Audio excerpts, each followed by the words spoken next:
Martino. L'opinion populaire.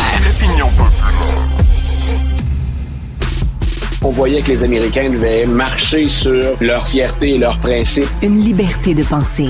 Mais il le fait d'une façon particulièrement grossière et maladroite. Une force internationale. Et même, on va plus loin. Luc La Liberté.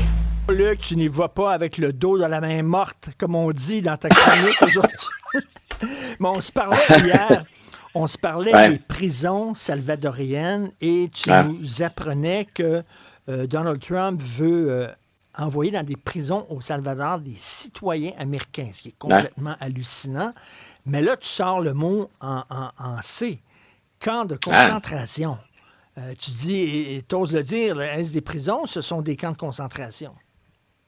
Voilà, puis écoute, je faisais pas ça en passant pour que ça s'envole comme des petits ponchos, là, pour récupérer exactement le même symbole que tu as utilisé.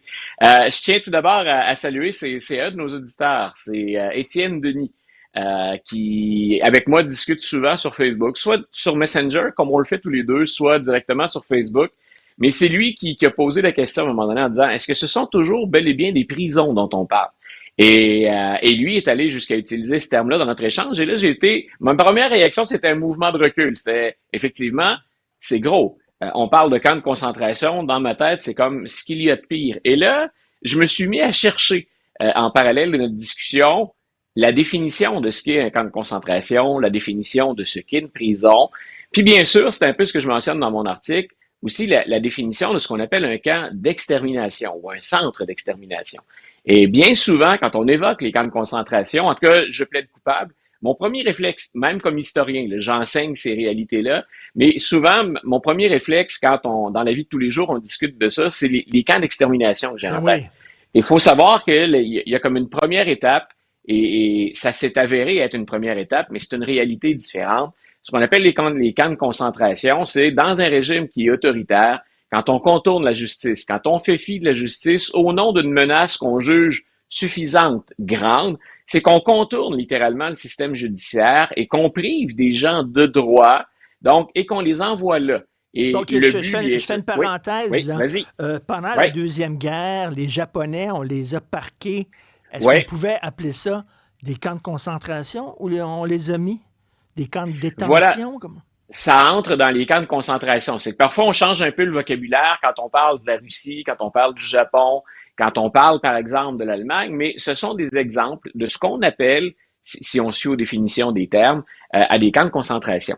Donc, on a eu ça même dans une certaine mesure aux États-Unis et même au Canada. Il faut se rappeler qu'on a privé des citoyens d'origine japonaise de leurs droits en les envoyant dans des camps.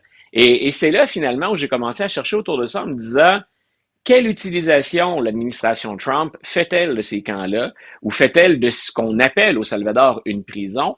Et je me suis souvenu en même temps, c'est intéressant, si jamais vous êtes intéressé par ça, c'est plein de nuances aussi, c'est que je sais pas si tu te souviens du rassemblement au Madison Square Garden pour Donald Trump, et il y a bien des observateurs qui avaient dit, écoutez, on craignait que ce soit comme un rassemblement nazi qu'il y avait déjà eu aux États-Unis dans les années 30, puis on disait, à l'époque, chez beaucoup d'observateurs, il a été élu après, le président Trump ne peut pas aller plus bas que ça dans les allusions, même indirectes, à ce qu'ont fait les fascistes et plus tard les nazis en Allemagne. Et dans une revue c'est une revue qui fait de la vulgarisation scientifique, dans cette revue qui s'appelle The American Scientific, on avait dit, écoutez, on n'aime pas ça vous le dire, grosso modo, mais ça nous rappelle ces mesures de déportation ou de gens qu'on envoie en exil, ça nous rappelle exactement ce qu'on a fait. Mais tu vois, ce texte-là était resté quelque part dans ma mémoire, dans un des tiroirs de classement des nombreuses informations qu'on a traitées tous les deux, et ça m'est revenu en écrivant le texte ou en effectuant la recherche autour de ce texte-là. Et ce que je voulais mettre en évidence, bien sûr, c'est ce que j'ai appelé déjà une crise constitutionnelle. Quand un président prend des gens aux États-Unis et qu'il le fait sous un prétexte qu'on pourrait trouver noble, mais dans lequel entrent pas les gens qu'il arrête et qu'il envoie à l'étranger en ne respectant aucun des recours, en ne respectant pas les tribunaux, ces gens-là se sont retrouvés sans avoir aucun recours au Salvador. Donc, il n'y a pas de procédure judiciaire, il n'y a pas de procès, il n'y a pas de jugement. Je te disais que 75% des gens qui sont actuellement dans cette fameuse prison au Salvador, on n'a rien contre eux au plan criminel. Et pourtant, Donald Trump, c'est ce qu'il a utilisé comme justification.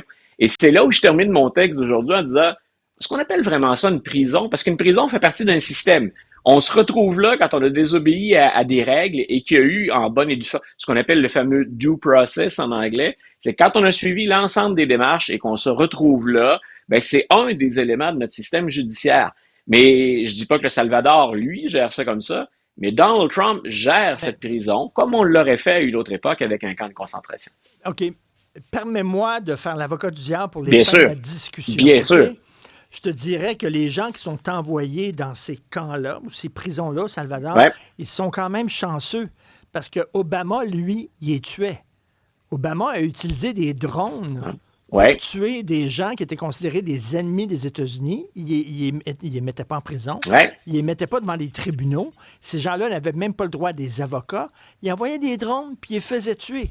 Tu sais, je comprends qu'on critique beaucoup Trump, là, mais Tout à fait.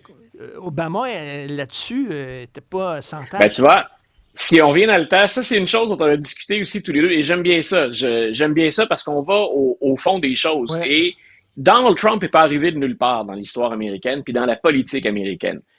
Il y a bien des choses dans un système qui allaient mal ou qui entraient pas toujours dans le cadre normal pour qu'on aboutisse éventuellement à avoir quelqu'un comme Donald Trump. Et je me souviens à l'époque, et j'étais pas un opposant farouche des politiques d'Obama ou de l'homme lui-même, mais je me souviens avoir écrit là-dessus puis avoir fait des chroniques. Quand Obama a utilisé les drones et qu'il les a utilisés à cette fin-là, on était déjà dans une période où on allait avec les pouvoirs de l'exécutif dans une zone qu'on pouvait pas prévoir à l'origine dans la Constitution. Donc, c'est là où je dis parfois le document constitutionnel, là, on se remet à ça parce que c'est notre Bible au plan constitutionnel, mais on prévoyait pas tout ça en 1787 ou 89, là, quand on vote pour y adhérer ou pas à la Constitution. Il y a des failles, il y a des vides, ou il y a des précisions qu'on devrait ou qu'on aurait dû ajouter, et on ne l'a pas fait. Et tu as parfaitement raison de dire, quand Obama fait ça, gérer les drones de la manière qu'il le fait, puis s'en prendre aux terroristes, les Américains, et Obama là-dedans, fait pas mieux d'une certaine manière que George W. Bush, quand on lui a reproché la guerre au terrorisme, c'est que sous le chapeau du terrorisme, on s'est inventé tout un nouveau langage, puis quelque part, on a adapté ou contourné les règles du droit international pour s'en prendre aux terroristes. Peut-être qu'il y a plein de gens qui nous occupent et qui disent « Oui, mais c'est des terroristes. » Ça va? Mais le problème, c'est que si chacun se met à tirer à gauche et à droite comme ça, en dehors des cadres puis en dehors du droit international, ben là, on va vers un chaos qui est particulièrement dangereux. Si on est dans le camp de ceux qu'on considère les bons, ben écoute, on va gagner en bout de ligne. Si ça se retourne contre nous, pas certain. Donc, il y a personne qui prend la défense des terroristes aujourd'hui. Il y a personne qui prend la défense de criminels très agressifs. C'est là où je dis Donald Trump, là-dessus, je le suis. Si vous avez des membres de Tren de Aragua chez vous, c'est un vrai gang criminalisé. On ne les veut pas. Le problème, c'est que pour 75% des gens envoyés au Salvador, ils font pas partie de ce groupe-là, ou en tout cas, on n'en a aucune trace. Et ces gens-là ont droit à ce qu'on les respecte.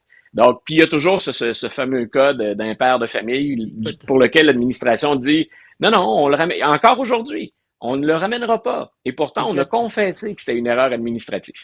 Même les leaders nazis ont eu droit à un procès à Nuremberg avec des avocats. Et si Hitler ne s'était pas tué dans son bunker, il y aurait eu un procès contre lui. Effectivement.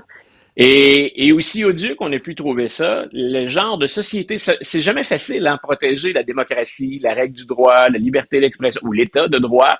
Ça vient parfois avec des coups durs, puis ça va souvent contre nos instincts ou contre l'émotion. C'est prendre une perspective et du recul.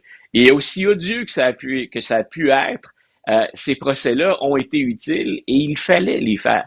Donc, c'est là où je te disais, tu as raison. Quand Obama y est allé avec les drones, puis qu'on est allé vers les cibles qu'on a retenues, je faisais partie de ceux qui disaient, attention, le président, c'est pas un dictateur, c'est pas un meneur autoritaire. Est-ce qu'il a le droit de faire ça chez lui? Puis on a joué sur des vides, comme Donald Trump joue actuellement, sur des vides ou sur une absence d'opposition dans certains cas. Écoute, rapidement, là, Robert Kennedy Jr., là, qui est convaincu qu'il y a un lien entre la vaccination et l'autisme.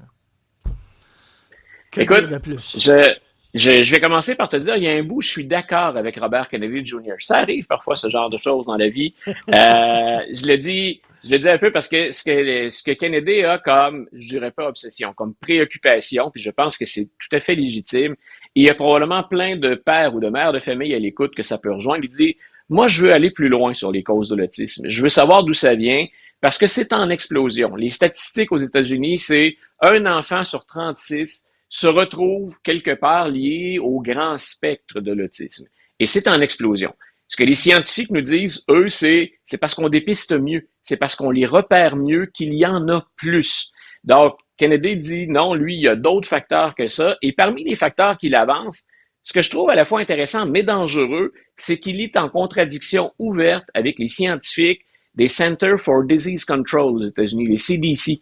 Et s'il y a une chose qui allait bien aux États-Unis avant que M. Trump ne choisisse Robert Kennedy Jr. pour en prendre finalement, il se trouve sous le grand chapeau de la santé, là, dont est responsable Robert Kennedy Jr. Les fameux CDC, ça fonctionnait bien. Et là, on a un secrétaire, un ministre qui est en confrontation ouverte et qui revient avec cette idée. C'est là où je débarque du train. Qu'on veuille faire plus de recherches sur l'autisme, écoute, il semble sur le point d'investir une véritable fortune pour faire ça. Allons-y. C'est effectivement un des maux de notre époque contre lesquels on peut lutter ou on peut aider des familles et leurs proches. Mais de ramener la question de la vaccination là-dedans, ben là, les scientifiques reculent en disant non, là, vous nous ramenez des années en arrière. L'argent sert pas, entre guillemets, la bonne cause ou les bons motifs. Cette recherche-là, cette étude-là a été faite, l'étude entre les liens entre les vaccinations, voilà. Ça a été fait, mettons ça de côté, voilà. Mais il faut dire que le gars, il a un verre qui a mangé une partie de son cerveau. Alors, merci Luc La Liberté, salut. Bonne fin de journée, Richard, salut.